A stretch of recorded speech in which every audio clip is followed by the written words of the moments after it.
Teacher പറഞ്ഞു ഞാനൊരു പ്രത്യാശാവാദിയാണ്, ഒരു പോസിറ്റീവ് തിങ്കിങ് എന്നുള്ള അടിസ്ഥാനത്തിലായിരിക്കാം. വളരെ പ്രശ്ന സങ്കീർണമായ നമ്മുടെ രാജ്യത്തിന് അതിന് ശ്രേയസ്സിലേക്ക് പ്രയാണം ചെയ്യാനും ആ ശ്രേയസ്സിൻ്റെ പാർശ്വങ്ങളിലെങ്കിൽ എത്താനും കഴിയുമെന്ന് ടീച്ചർ വിശ്വസിക്കുന്നുണ്ട്? കഴിയുമെന്ന് ഉറപ്പിച്ച് പറയാൻ എനിക്കിഷ്ടമാണ്. വളരെ ബുദ്ധിയുള്ള ആളുകൾ ഇവിടെയുണ്ട്.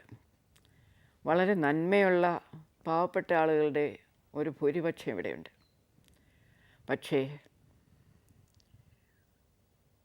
ധാർമ്മികമായ ധൈര്യം എന്ന് പറയുന്നതോ, ഗാന്ധിജി വളരെ പ്രയാസപ്പെട്ടുണ്ടാക്കിയെന്ന് പറയുമല്ലോ, മണ്ണിൽ നിന്ന് മനുഷ്യനെ ഉണ്ടാക്കിയെന്നും മനുഷ്യനൊരു നട്ടെല്ല് കൊടുത്തു എന്നൊക്കെ പറയുന്ന ആ നട്ടെല്ലിൻ്റെ വല്ലാത്തൊരു അഭാവം ഇപ്പോൾ കാണുന്നുണ്ട്.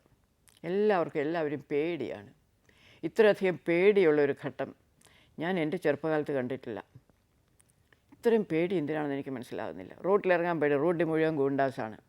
പോലീസുകാരെ പേടി, അവരിൽ വിശ്വാസമില്ല. കൂടെയുള്ള ഓഫീസേഴ്സിനെ പേടി, അവരെല്ലാം മറ്റേ പാർട്ടിയാണ്. പേടി പേടി പേടി, എങ്ങോട്ട് തിരിഞ്ഞാലും പേടി.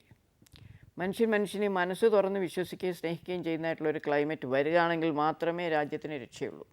പേടിയിൽ കൂടി ആരും നന്നാവില്ല. ഭയകൗടില്യ ദ്രോഹങ്ങൾ വളർത്തില്ലൊരു നാടിനെ എന്ന് രാമകൃഷ്ണപിള്ള പറഞ്ഞത് തന്നെ ആവർത്തിച്ച് പറയാം. ടീച്ചർ അധ്യാപകൻ എന്ന നിലയിൽ കോളേജിൽ കുട്ടികളെ ഷേക്സ്പിയറും വേർഡ്സ്വർത്തും ജോൺസണുമൊക്കെ പഠിപ്പിച്ചതിന് പുറമെ അവരുടെ ജീവിതത്തിലേക്ക് അവർ കടന്നു പോകാൻ പോകുമ്പോൾ അവർക്ക് എന്ത് ഉപദേശമാണ് ടീച്ചർ നൽകിയിട്ടുള്ളത്? ഒരു മാതൃനിർവിശേഷമായ സ്നേഹത്തോടു കൂടി പോകുന്ന ആ കുട്ടികൾക്ക്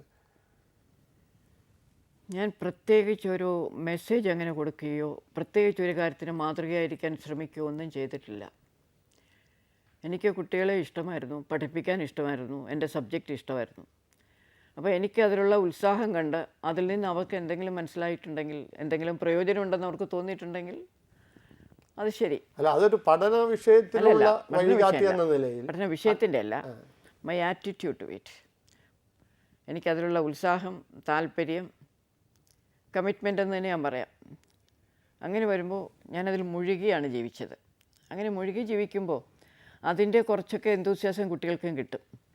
അപ്പോൾ അതിൽ നിന്ന് അവർക്ക് എന്തെങ്കിലും കിട്ടിയിട്ടുണ്ടെങ്കിൽ നല്ലത്, അത്രേ പറയാനുള്ളൂ. അല്ലാതെ പ്രത്യേകിച്ചൊന്നും അങ്ങനെ പഠിപ്പിച്ചിട്ടില്ല. അല്ല, ടീച്ചറുടെ ജീവിതത്തിൽ തന്നെ ഇപ്പോൾ പറഞ്ഞതുപോലെ വിഷമങ്ങൾ വരുമ്പോൾ ടീച്ചർ ആരെയാണ് ആശ്രയിക്കുന്നത്? രണ്ട് കാര്യത്തിലാണ് ആശ്രയിക്കുക. ഒന്ന്, ഞാൻ വായിച്ച പുസ്തകങ്ങളെ, അതിൽ നിന്ന് എനിക്ക് മനസ്സിലായിട്ടുള്ള പല കാര്യങ്ങളെ. മറ്റൊന്ന്, വിഷമം വരുമ്പോൾ തിരുവാറന്മുളയപ്പ ഭഗവാനെ എന്ന് വിളിക്കാനുള്ള ഒരു കഴിവ്. രണ്ടും തന്നെ. അല്ല, അതെ ഞാൻ ചോദിക്കുന്നതിന് കാര്യം ഇപ്പം നമ്മുടെ സമൂഹത്തിൽ ധർമ്മചിന്ത, നീതിബോധമൊക്കെ പതുക്കെ സമൂഹ ജീവിതത്തിൽ നിന്ന് ഒഴിഞ്ഞു പോകുന്നു എന്നുള്ള വിമർശനം പരക്കെ കേൾക്കുന്നത് അതിൻ്റെ ആധ്യാത്മിക അടിത്തറയ്ക്ക് എന്തെങ്കിലും ഇളക്കം തട്ടിയതുകൊണ്ടാണ്. അതിനെന്തെങ്കിലും ചെയ്യാൻ സാധിക്കുമോ ടീച്ചർ? ആധ്യാത്മികമായ അടിത്തറ എന്ന് പറഞ്ഞ്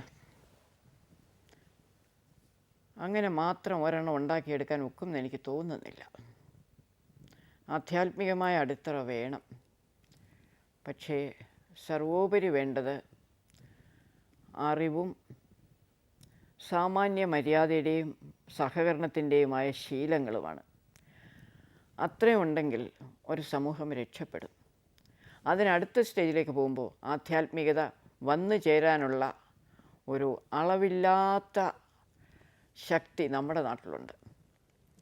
നമ്മുടെ പഴയ ആചാര്യ പരമ്പരയും നമ്മുടെ പഴയ പുസ്തകങ്ങളും നമുക്കിവിടെയുള്ള ശീലങ്ങളും അങ്ങനെ പറഞ്ഞിട്ട് നിങ്ങൾ അങ്ങോട്ട് തിരിയുകയാണെങ്കിൽ നിങ്ങളെ സ്വാഗതം ചെയ്യാനും നിങ്ങൾക്ക് വേണ്ടതായ സമ്മാനങ്ങൾ തന്ന് നിങ്ങളുടെ മനസ്സ് നിറയ്ക്കാനുള്ള കാര്യങ്ങൾ ഇവിടെയുണ്ട്. പക്ഷെ ആ ആധ്യാത്മികത ഇങ്ങോട്ട് വന്നോട്ടെ, അതാണ് എല്ലാത്തിൻ്റെയും പരിഹാരമെന്ന് വിചാരിക്കാതെ I would prefer a modern education and habits of cooperation and taking up responsibilities and facing situations bravely.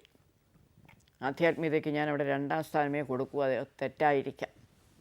അല്ല, ടീച്ചറുടെ വാക്കുകൾ തന്നെ പറഞ്ഞാൽ ഒരു വറ്റാത്ത ഉറവ മൂടിക്കിടക്കുന്നു. മൂടിക്കിടക്കല്ല, അത് ഒഴുകിക്കൊണ്ടേയിരിക്കുന്നു. But you have to go and take it. അത് സമൂഹത്തിന്റെ കണ്ണിൽ പെടുന്നില്ല. അത് പെടുത്തുന്ന ചുമതല ആരാണ് ഏറ്റെടുക്കുക? ഈ നന്മയുടെ ഉറവ സമൂഹത്തിൽ ഒഴുകിക്കൊണ്ടിരിക്കുമ്പോൾ തന്നെ ആളുകൾ അനുഭവിക്കുന്ന ദുഃഖവും ദുരിതവും ഒക്കെ, ആ നന്മയുടെ ഉറവുകൾ കണ്ടെത്താൻ ആരാണ് സമൂഹത്തെ സഹായിക്കേണ്ടത്? അത് ആരാണ് ചെയ്യേണ്ടതെന്ന് ചോദിച്ചാൽ തീർച്ചയായിട്ടും അതിനുള്ള പ്രായവും പാകതയും വിവേകവും സ്ഥാനവുമുള്ളവർ. അവരിൽ അധ്യാപകർക്കും അച്ഛനമ്മമാർക്കും തന്നെയാണ് പ്രഥമ സ്ഥാനം.